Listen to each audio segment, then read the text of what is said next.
Hello everyone, स्वागत है आप सभी का आपके अपने यूट्यूब चैनल में। देखिए, इलेक्ट्रीशियन फर्स्ट ईयर का आज का 10 अगस्त 2025 का पूरा पेपर अपने सोल्व करेंगे। Real question paper, original question paper है। और आने वाले दिनों में जिनका भी फर्स्ट ईयर का इलेक्ट्रीशियन का एग्ज़ाम बाकी है अभी, ये सारे क्वेश्चन आपको याद होने चाहिए, क्योंकि आपका जो एग्ज़ाम होगा सीबीटी एग्ज़ाम, आपके शिफ्ट के एग्ज़ाम में सारे के सारे क्वेश्चन ये रिपीट होंगे। तो पूरा वीडियो ध्यान से एंड तक देखिएगा बिना स्किप किए हुए। सारे के सारे क्वेश्चन वेरी इंपॉर्टेंट है आपके लिए, तो पूरा पेपर देखना है, बीच में वीडियो को छोड़ना नहीं है। लाइक शेयर जिन्होंने नहीं किया हुआ है, तो चलिए स्टार्ट करते हैं। बिना स्किप किए हुए पूरा वीडियो देखिएगा। तो देखिए दोस्तों, आईटीआई फर्स्ट ईयर इलेक्ट्रीशियन का क्वेश्चन पेपर आपके स्क्रीन पे आ चुका है। पूरा पेपर देखना है, क्योंकि आपके शिफ्ट में ये सारे के सारे क्वेश्चन रिपीट होंगे। जिन्होंने भी इस वीडियो को लाइक नहीं किया हुआ है, तो सबसे पहले आप वीडियो को लाइक कर दीजिए। और जितने भी आपके दोस्त हैं फर्स्ट ईयर के, सभी की हेल्प करने के लिए इस पेपर को सभी दोस्तों तक शेयर करना, सभी ग्रुप में इसको शेयर करना है। पहला क्वेश्चन कह रहा है, which is an application of the series circuit. Series circuit का उपयोग क्या होता है? सीरीज सर्किट का उपयोग ये होता है कि वोल्ट मीटर का मल्टीप्लायर प्रतिरोध, multiplier register of A volt meter, ये सीरीज सर्किट का प्रयोग होता है। बी नंबर ऑप्शन यहाँ पे राइट आंसर हो जाएगा। नेक्स्ट यहाँ पे क्वेश्चन देखिएगा। Question is which wiring is suitable for temporary installation.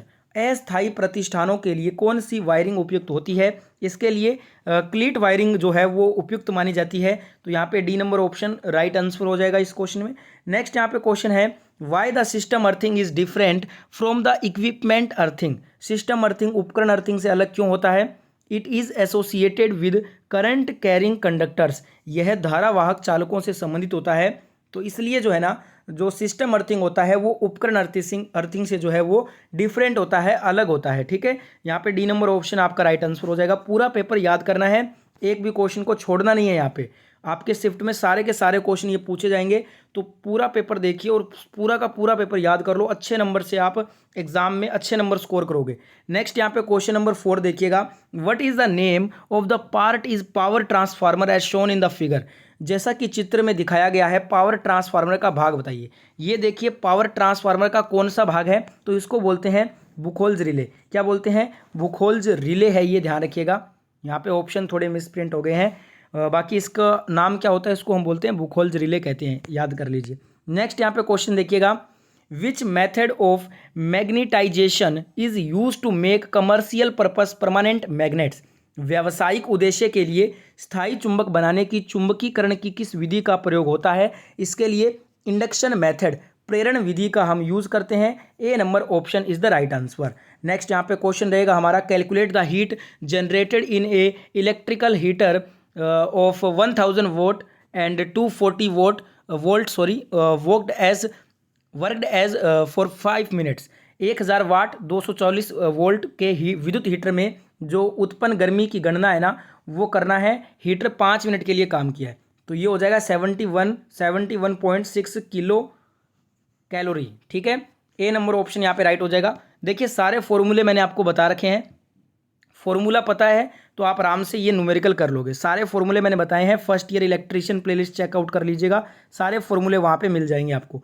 Next यहाँ पे क्वेश्चन है, फ्लड और औद्योगिक प्रकाश व्यवस्था के लिए किस प्रकार की प्रकाश व्यवस्था का प्रयोग किया जाता है? विच type of lightning system is used for flood and industrial lightning. इसके लिए हम डायरेक्ट लाइटनिंग का यूज करते हैं, प्रत्यक्ष प्रकाश का। ठीक है, डी नंबर ऑप्शन यहाँ पे हमारा राइट आंसर होगा।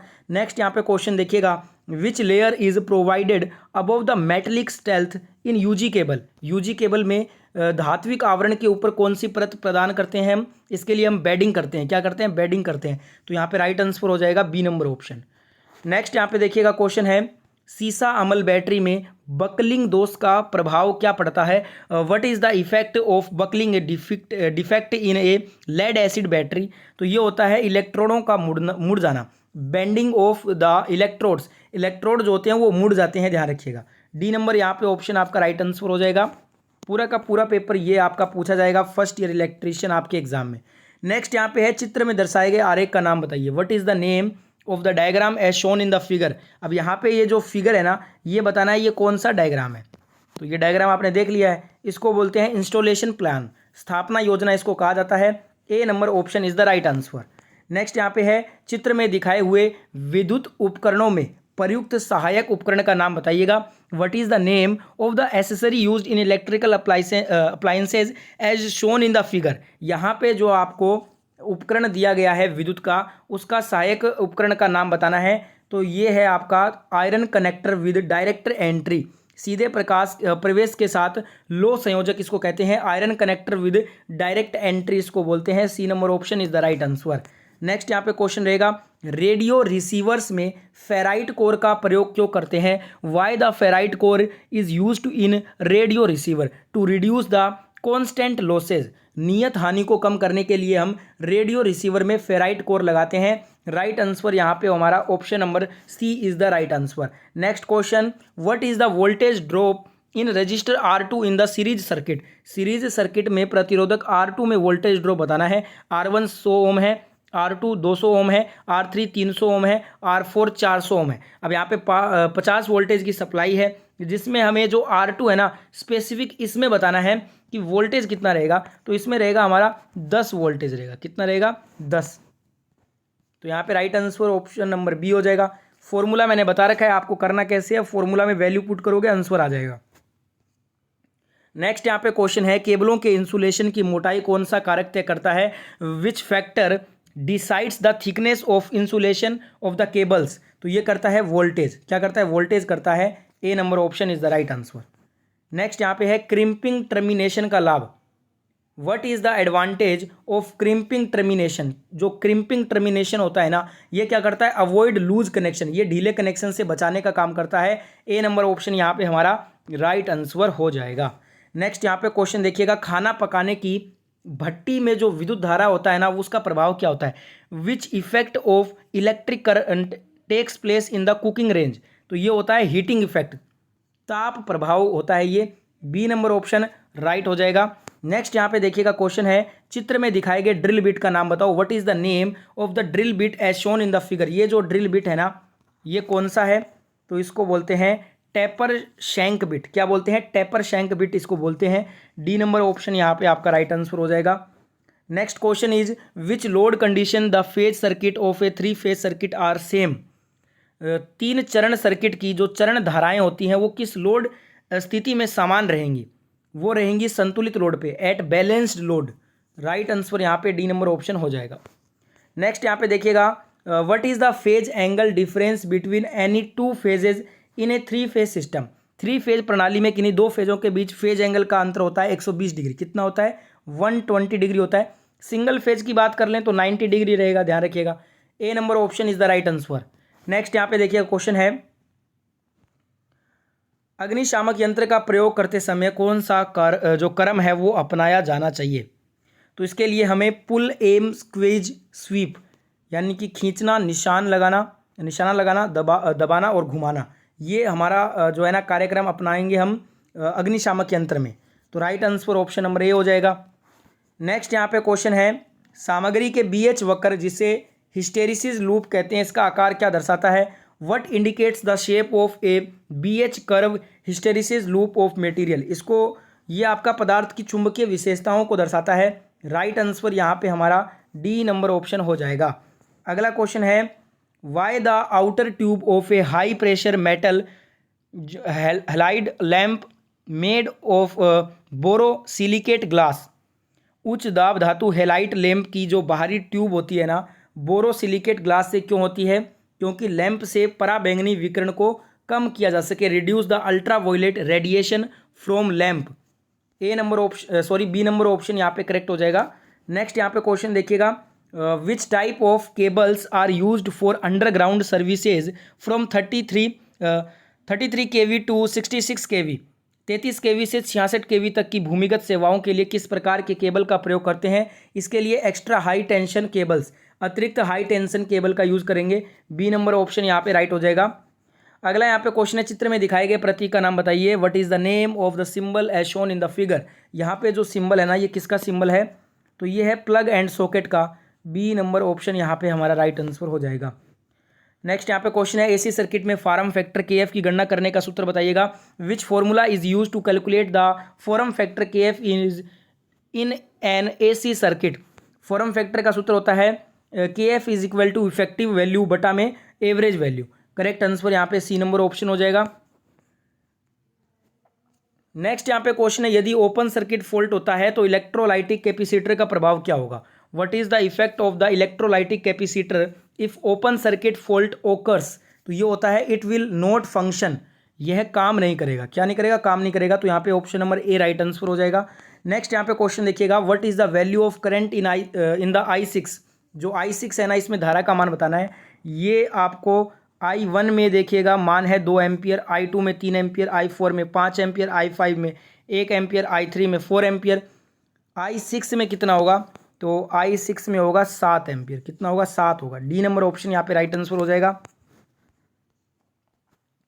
नेक्स्ट यहाँ पे क्वेश्चन है, which is employed in circuit breaker for the thermal overload protection.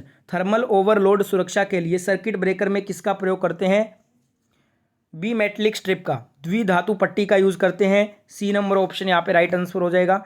अगला यहाँ पे क्वेश्चन है, सोल्डरिंग में कोल्ड सोल्डर दोष का कारण क्या होता है। What is the cause for cold solder defect in soldering. इसमें होता है इनसफिशिएंट हीटिंग, अपर्याप्त ताप होता है इसमें। ए नंबर ऑप्शन यहाँ पे राइट आंसर हो जाएगा। नेक्स्ट यहाँ पे देखिएगा, एक निरपेक्ष उपकरण कौन सा होता है। Which is an absolute instrument. दो आपका टेंजेंट गैल्वेनोमीटर होता है ना, जिसको हम स्पर्श रेखा गैल्वेनोमीटर बोलते हैं। ये क्या होता है? एक आपका निरपेक्ष उपकरण होता है। तो यहाँ पे D number option is the right answer. Next यहाँ पे क्वेश्चन है, what is the formula to calculate the resonance frequency. प्रतिध्वनि आवर्ती गणना करने का सूत्र होता है 1/2 पाई अंडर रूट में LC। ठीक है, ये फॉर्मूला होता है आपका रेजोनेंस फ्रीक्वेंसी का। A number option will be the right answer.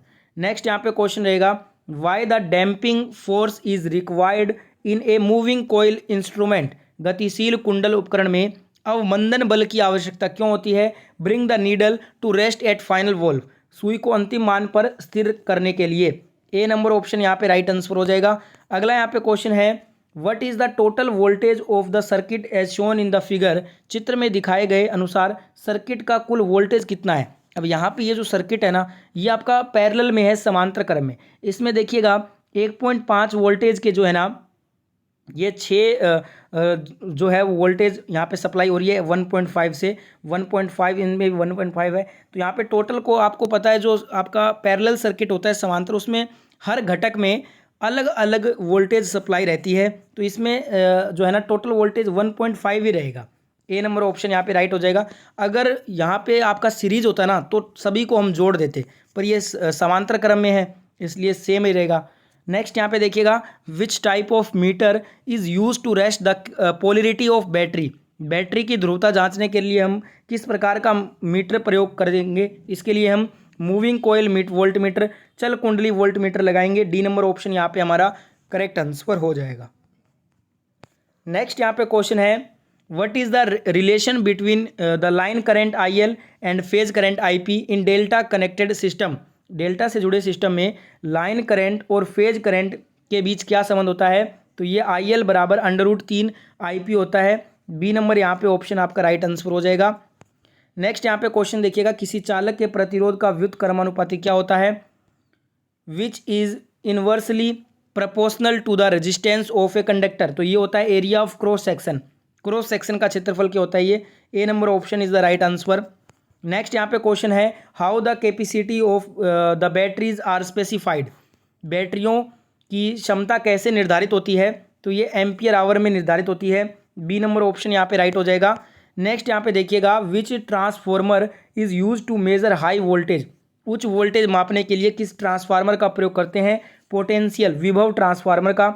C number option right हो जाएगा। तो ये था दोस्तों आपका ITI फर्स्ट ईयर इलेक्ट्रीशियन का क्वेश्चन पेपर। आई होप ये सारे प्रश्न आपने याद कर लिए हैं। इस वीडियो को आपको बार बार देखना है जब तक ये सारे प्रश्न आपको याद ना हो जाएं, क्योंकि आने वाले दिनों में जिनका भी फर्स्ट ईयर का इलेक्ट्रीशियन का एग्ज़ाम है, आपके CBT एग्ज़ाम में, आपके शिफ्ट के एग्ज़ाम में ये सारे क्वेश्चन ही फिर से रिपीट करके पूछे जाएंगे। वीडियो को जिन्होंने भी लाइक नहीं किया, वीडियो अच्छा लगा है, इन्फॉर्मेटिव लगा है, तो सभी एक बार लाइक कर दीजिए, शेयर कर दीजिए और चैनल को सब्सक्राइब करके नोटिफिकेशन को भी ऑन कर लीजिएगा।